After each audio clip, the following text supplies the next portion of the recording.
Бүгін біз эмоцияларды басқару үшін не істеу керектігі туралы сөйлесейік. Сенің жақында болатын туған күнің туралы ойла. Сен біреуден сыйлықтар күтесің. Туған күнің кезде сенің туысың саған көп уақыт күткен сыйлықты сыйлайды. Не сезінесің? Сен қуанатын шығарсың деп ойлаймын. Ал басқа адам саған керексіз затты сыйлады делік. Одан саған келіп кетер пайда жоқ. Бұл кезде не сезінесің? Мүмкін қуанбайтын шығарсың. Саған ұнамайтын затты сыйласа, таңғалуың, қамығуың, тіпті ашулануың мүмкін. Біздің эмоцияларымыз немен байланысты? Біздің реакциямыз өзіміздің қалауымыз бен күткенімізге сәйкес келеді. Мен күткен нәтижеме қол жеткізсем қуанамын. Әйтпесе көңілім түседі. Сол себептен біз жеңілуді жақсы көрмейміз.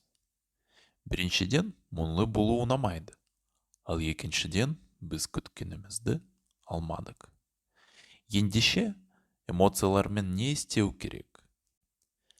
Көлік жүргізушіні елестет. Ол аспап құралдар панелінде көп белгілерді көреді. Мысалы, жылдамдық, бензиннің деңгейі, майдың деңгейі, фар жарығының белгісі. Олардың бірінің басқалардан не артықшылығы бар? Қайсысы жақсы? Олардың бәрі пайдалы. Ешқайсысы артық емес. Өйткені олар бізге көлік туралы ақпарат береді.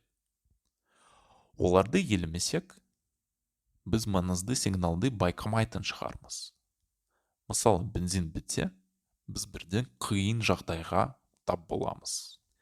Бұл белгілердің мағынасын білмесек, дұрыс сигналды түсіне алмаймыз. Себебі жүргізушінің алдымен олардың мағынасын білуі қажет.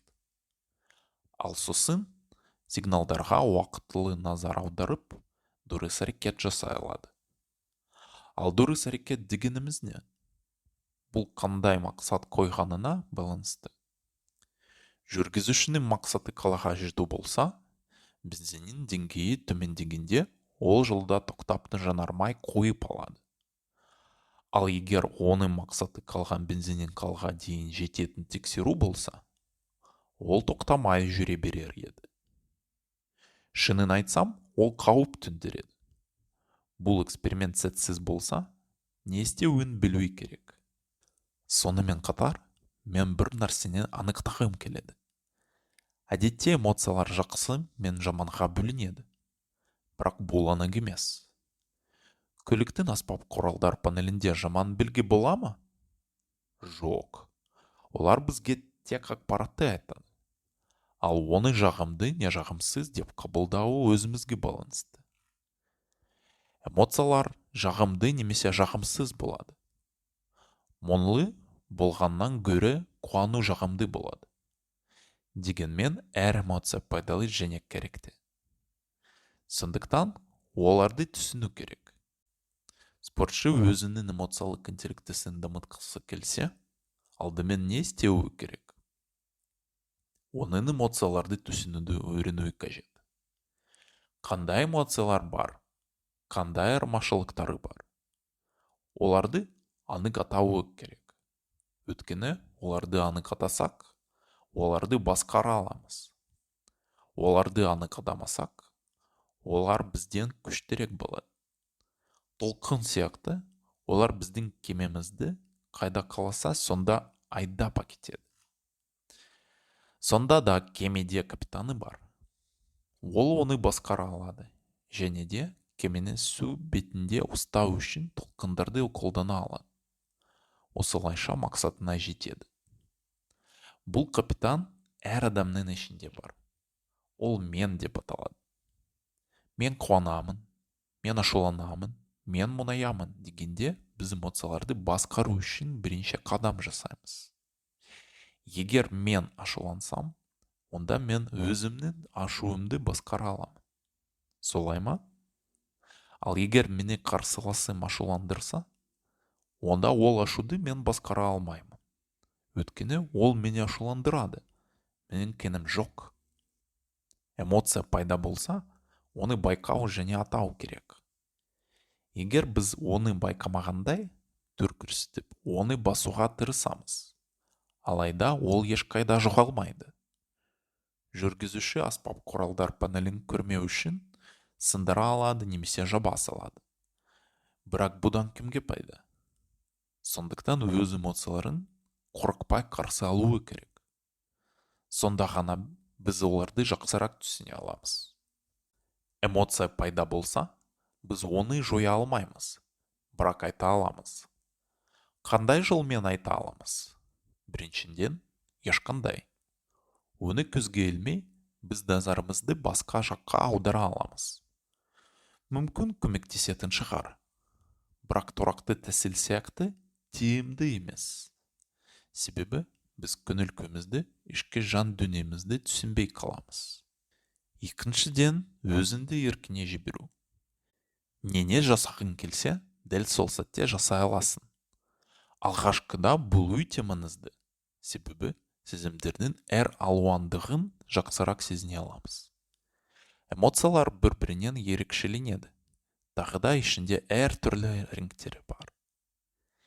Кейде сен жылап жібере аласың, ал кейде сәл-сәл мұңайып, 2 минуттан соң бұны есінен шығара аласың. Бұл басқа эмоцияларға да қатысты.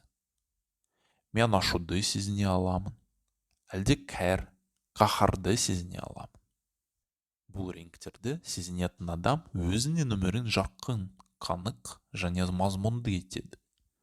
Тағы да сол адам өз эмоцияларын басқару арқылы күшейтіп, ал сосын әлсіздендіріп, басқа эмоцияларға жол бере алады. Әйтсе де, кей жағдайда менің эмоцияма сәйкес әрекет жасай алмаймын. Бұл жағдайда шығармашылық қабілетімді іске қосуым керек.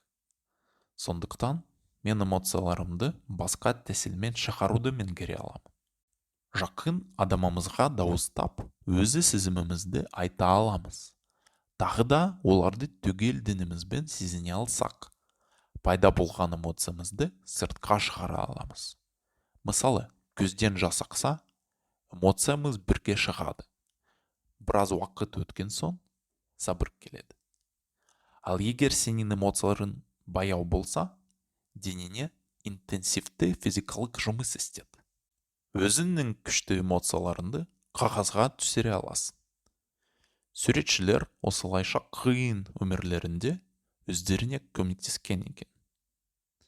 Өнер оларға қиындықты еңсеруге әсер етті.